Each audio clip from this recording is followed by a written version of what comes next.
நான் அந்த முடிவை எடுத்தபோது யாரையும் காயப்படுத்த விரும்பவில்லை. ஆனால் இப்போது திரும்பிப் பார்க்கும்போது யாரும் தப்பிக்கவில்லை. இந்த கதைகள் உங்களுக்கு நெருக்கமானவை என்றால், வாழ்க்கையைப் பற்றி அமைதியாக சிந்திக்க வைக்கும் கதைகள் உங்களுக்கு பிடித்திருந்தால், தமிழ் வாழ்க்கை கதைகள் சேனலுக்கு இப்போது குழு சேரவும். இந்த கதை ஒரு வீடியோவில் முடிவதில்லை. அந்த நாள் எனக்கு இன்னும் தெளிவாக நினைவிருக்கிறது. காலை 7:15 மணி. அம்மா சமையலறையில் தோசை செய்து கொண்டிருந்தார். அப்பா செய்தித்தாள் படித்துக் கொண்டிருந்தார்.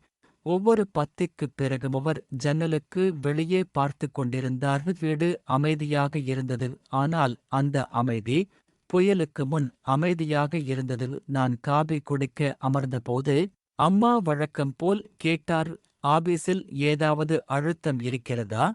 நான் தலையசைத்தேன். தப்பா எதுவும் சொல்லவில்லை. அவர் பேசாத போதுதான் நான் மிகவும் பயந்தேன். என் பெயர் சண்முகம். எனக்கு 33 வயது. நான் ஒரு தனியார் நிறுவனத்தில் வேலை செய்கிறேன். எனக்கு நல்ல சம்பளம். நான் ஒரு சாதாரண நடுத்தர குடும்பத்தை சேர்ந்தவன். எல்லோரும் நினைப்பது போல என் வாழ்க்கை நன்றாக போய்க் கொண்டிருந்தது. ஆனால் சில விஷயங்கள் வீட்டில் பேச முடியாத அளவுக்கு பெரிதாகிவிட்டன. எனக்கு திருமணமாகி 6 மாதங்கள்தான் ஆகிறது. என் மனைவி மீனா அமைதியாக இருக்கிறாள். அவள் அதிகம் பேசுவதில்லை. ஆனால் நீ பேசும்போது அது உன் இதயத்தை நேரடியாக தொடுகிறது. எனக்கு அவளை பிடித்திருந்தது. அது உண்மைதான். ஆனால் அந்த ஆசை என்னிடமிருந்து வேறு ஒன்றையும் கேட்டது. திருமணத்திற்கு முன்பு மீனா சொன்னாள், நாங்கள் தனியாக வாழ விரும்புகிறோம். சண்முகம். பிறகு நான் சிரித்தேன். எங்கள் வீட்டில் அது எப்படி சாத்தியம்?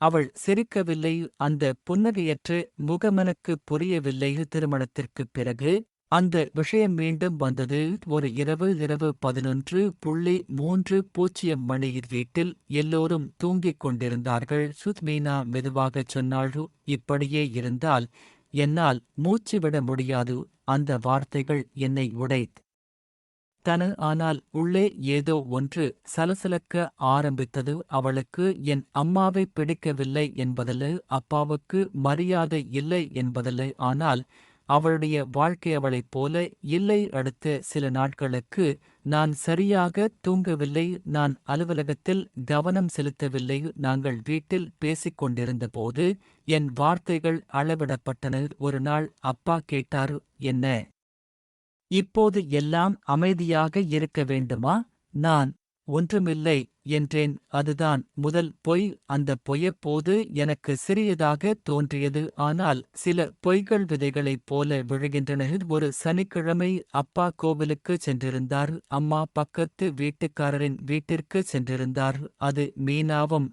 நானும் மட்டும்தான். அவள் சொன்னாள், நீங்க ஒரு முடிவு எடுக்கணும். அந்த வார்த்தைகள் கத்திகள் மாதிரி இல்லை, மெதுவாக வெட்டுவது போல. என்ன முடிவு? நான் கேட்டேன். அவள் அதை பார்த்தாள். அந்த பார்வை கோபமாக இல்லை, அழுகை இல்லை, அவசரம்தான். நீங்க இல்லாம இதை நான் முடிவு பண்ண முடியாது. அப்போதுதான் எனக்கு புரிந்தது, நான் எடுக்கும் எந்த முடிவும் யாரையாவது காயப்படுத்தப் போகிறது. அன்று இரவு நான் பால்கனியில் நின்று முழு நேரமும் வெளியே பார்த்து கொண்டிருந்தேன்.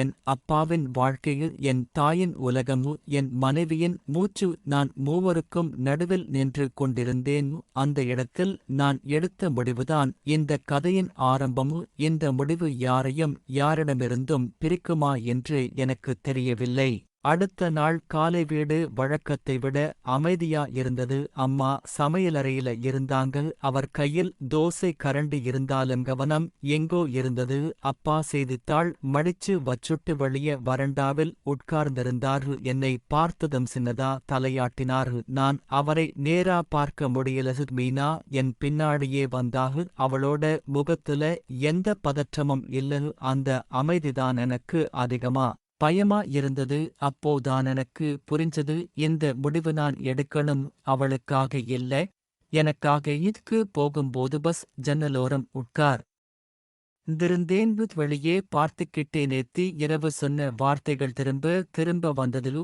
நீ முடிவு எடுக்கணும். அந்த வார்த்தை ஒரு கேள்வி மாதிரி இல்ல, ஒரு காலக்கெடு மாதிரி இல்ல. இருந்தாலும் வேலை நடந்தது மாதிரி தோணலு. அஞ்சல்கள் வந்தது, சந்திப்புகள் நடந்தது. ஆனா எல்லாத்துக்கும் நடுவுலன் மனசு வேற எங்கோ இருந்தது. மதிய உணவு இடைவேளையிலன் நண்பன் கார்த்திக் கேட்டான், டேய், ரொம்ப நாளா சரியில்லையே? நான் சிரிச்சேன். எல்லாம் சரிதான். இது இரண்டாவது பொய்து. மாலை வீட்டுக்கு திரும்பும்போது மீனா போல பேசிக்கிட்டு இருந்தா. யாரோடனோ மெதுவா என்னை பார்த்ததும் கால் கட் பண்ணினா. யாரு? நீ கேட்கல. கேட்டா உண்மை கேட்க வேண்டியிருக்கும். இரவு சாப்பாடு முடிஞ்சதும் வழக்கம் போல கேட்டாரு, ல எல்லாம் சரியா? ஆமால். மூன்றாவது பொய் அம்மா என்னை பார்த்து சொன்னாங்கள். மீனாவுக்கு இங்க அட்ஜஸ்ட் ஆகஸ்ட் கஷ்டமாயிருக்கா? அந்த கேள்வி எனக்கு எதிர்பாராததா இருந்தது. மீனா எதுவும் பேசல. அம்மா கண்ணாடி கழட்டி என்னை நேரா பார்த்தாங்கள். பொது இடம்தான், நீயும் கவனிச்சுக்கோ. அந்த ஒரு வரி எனக்கு ஒரு வாய்ப்பா இருந்தது. உண்மை சொல்ல, ஆனா நான் அந்த வாய்ப்பை விட்டேன். அந்த இரவு நான் தூங்கல. மீனா தூங்கிட்ட மாதிரி தான் இருந்தாரு. ஆனா அவளோட மூச்சு ஒழுங்கா இல்ல. நான் மெதுவா கேட்டேன், நீ ஏன் அவ்வளவு அவசரப்படுற? அவள் திரும்பி பார்த்தாரு. அவசரம் இல்லை, நான் இப்படி வாழ முடியாதுன்னு தெளிவா தெரிஞ்சிருக்கு. அப்பா அம்மாவுக்கு என்ன ஆகும்? நீ கேட்டேன். அவள் கொஞ்ச நேரம் பேசல. அந்த மௌனமொரு பதில்தான். அவங்களுக்கும் வலி வரும், எனக்கும் வலி வரும். ஆனா இப்படி இருந்தா எல்லாருக்கும் தினசரி வலி. அந்த வார்த்தை தவறானதா? இல்லை, அதுதான் பிரச்சனை. அடுத்த சில நாட்கள் நான் ஒரு முடிவுக்கு வர என்னை நான் அழுத்திக்கிட்டேன். அப்பா ஒவ்வொரு நாளும் என்னை பார்த்து எதுவும் கேட்காம இருந்தாரு. அம்மா மீனாவோட பிடித்து உணவு சமைச்சு வச்சாங்கள். அந்த அன்பு எனக்கு குற்ற உணர்ச்சியா மாறிச்சு. ஒரு நாளப்பா என்னை வெளியே அழைத்தாரு. சும்மா நடக்கலாம். இருவரும் தெருவுல நடக்க ஆரம்பிச்சோம். அவர் மெதுவா சொன்னார், கல்யாணம் ஆன பிறகு வாழ்க்கை மாறும். நான் எதுவும் பேசலு. மனைவியோட சந்தோஷம் முக்கியம், அதே நேரம் பெற்றோர்களையும் மறக்க கூடாது. அவர் என்ன சொல்ல வர்றார் எனக்கு புரிஞ்சது. ஆனா அவர் நேரடியா எதுவும் சொல்லல. அதுவும் ஒரு விதமான கருணை. அந்த இரவு நாள் நின்னேன் கீழே, தெருவிளக்கு மேலே இருட்டு. நான் முடிவு எடுத்தேன். அது சரியா தவறா நோப்போ தெரியல. ஆனா அந்த முடிவு என்னை விடமற்றவர்களை அதிகமா காயப்படுத்த போறது எனக்கு தெரியும். அடுத்த நாள் நான் அந்த முடிவு வாயால சொல்ல வேண்டிய நாள். அந்த நாளை யாராலும் மறக்க முடியாது. அடுத்த பகுதியில நான் எடுத்த முடிவு வீட்டுக்குள்ள எப்படி மெதுவா சத்தமில்லாம விளைவு உண்டாக்கிச்சு சொல்லப் போறேன். மறுநாள் காலை நான் வழக்கத்தை விட சீக்கிரமாக எழுந்தேன். காலை 5:45 மணி. வீடு இன்னும் தூங்கிக் கொண்டிருந்தது. அந்த நேரத்திலெல்லாம் தெளிவாக இருந்தது. அம்மா எழுந்து சமையலறைக்குச் செல்லும் சத்தம் இல்லை. அப்பா வானொலியை இயக்கும் சத்தம் இல்லை. மீனாவின் மூச்சு மட்டும் என் அருகில் மெதுவாக கேட்டது. நான் எழுந்து வராண்டாவிற்குச் சென்றேன். உட்குளிர்ந்த காற்று என் முகத்தை தாக்கியது. ஆனால் என் மனம் இன்னும் எரிந்து கொண்டிருந்தது. நேற்று இரவு நான் எடுத்த முடிவு இன்னும் என் மனதில் உறுதியாக இல்லை. ஆனால் அதைச் சொல்லாமல் இந்த வீட்டில் இருக்க முடியவில்லை. அம்மா எழுந்தாள். சமையலறை விளக்கு எரிந்தது. அந்த சிறிய சத்தம் எனக்கு பெரிதாக கேட்டது. நான் உள்ளே சென்றேன். அம்மா என்னை பார்த்து மெதுவாக சிரித்தாள். நீ இவ்வளவு சீக்கிரமாக எழுந்திருக்கிறாயா? ஆமாம். நான் வேறு எதுவும் சொல்லவில்லை. அப்பா எழுந்து செய்தித்தாளை வாங்க வந்தார். என்னை பார்த்ததும் கண்ணாடியை சரி செய்தார். என்ன, இவ்வளவு சீக்கிரமாவா? நான் உன்னிடம் பேச விரும்புகிறேன். அந்த வார்த்தைகள் வீடு முழுவதும் ஒலித்தன. அப்பா என்னை பார்த்தார். அம்மாவின் கையில் இருந்த கரண்டி நின்றது. மீனா வெளியே வந்தாள். அவள் முகத்தில் எந்த பயமும் இல்லை. அது என்னை ஆச்சரியப்படுத்தியது. நான் நாற்காலியில் அமர்ந்தேன். என் கைகள் நடுங்கின. என் குரல் போய்விட்டது. நான் சில விஷயங்களை சொல்வதற்கு முன்பு என் மனதில் 100 முறை சொல்ல பயிற்சி செய்ய வேண்டியிருந்தது. அப்பா, அவ்வளவுதான். இதற்கு மேல் வார்த்தைகள் எதுவும் வரவில்லை. அவர் எதுவும் சொல்லாமல் என்னை பார்த்துக்கொண் டே இருந்தாரு. நான் ஒரு மூச்சு எடுத்துவிட்டு தொடர்ந்தேன். நாங்கள் தனியாக இருக்க முடிவு செய்துவிட்டோம். அம்மா என் பக்கம் திரும்பினார். அந்த பார்வை கோபம் அல்ல, அது அதிர்ச்சி அல்ல, அது புரியாத பார்வை. ஏன் என்று அவள் மெதுவாகக் கேட்டாள். நான் காரணங்களைக் கூற முயற்சிக்கவில்லை. நான் சொன்னால் அவை அற்பமானவையாகத் தோன்றும். மீனா இங்கே கஷ்டப்படுகிறாள். மீனா எதுவும் சொல்லவில்லை. அது அவளுடைய விருப்பம். அப்பா தனது கையில் பத்திரிகையை மடித்தார். எப்போது? அடுத்த மாதம். அவ்வளவுதான். சத்தம் இல்லை, அழுகை இல்லை. அம்மா மெதுவாக அமர்ந்தாள். நான் எங்கே தவறு செய்தேன் என்று அவள் கேட்டாள். அந்த கேள்விக்கு என்னிடம் பதில் இல்லையு. நீ தப்பு பண்ணலு, அது உண்மைதான். ஆனால் அது போதாது. அப்பா எழுந்தார். அவர் வராண்டாவிற்குச் சென்றார். அவர் நடந்து செல்லும் வழியில் ஒரு சுமை இருந்தது. அம்மா மீனாவை பார்த்தாள். உனக்கு எதுவும் சொல்ல விருப்பமில்லையா? மீனா தலையைத் தாழ்த்தினாள்.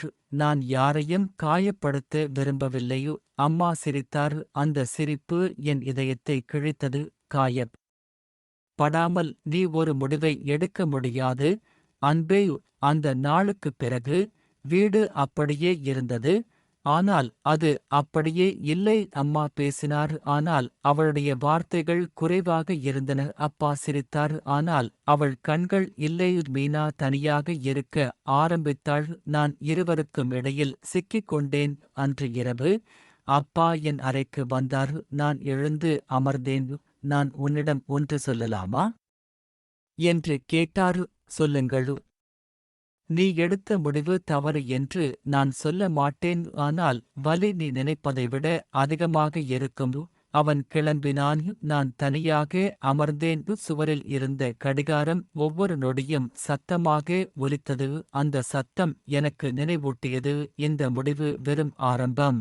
அன்று நாங்கள் எடுத்த முடிவு முடிந்துவிட்டது போல் தோன்றியது. ஆனால் உண்மையில் வாழ்க்கை அதன் பிறகுதான் தொடங்கும். அந்த வாரம் முழுவதும் வீட்டில் யாரும் சத்தமாக பேச மாட்டார்கள்.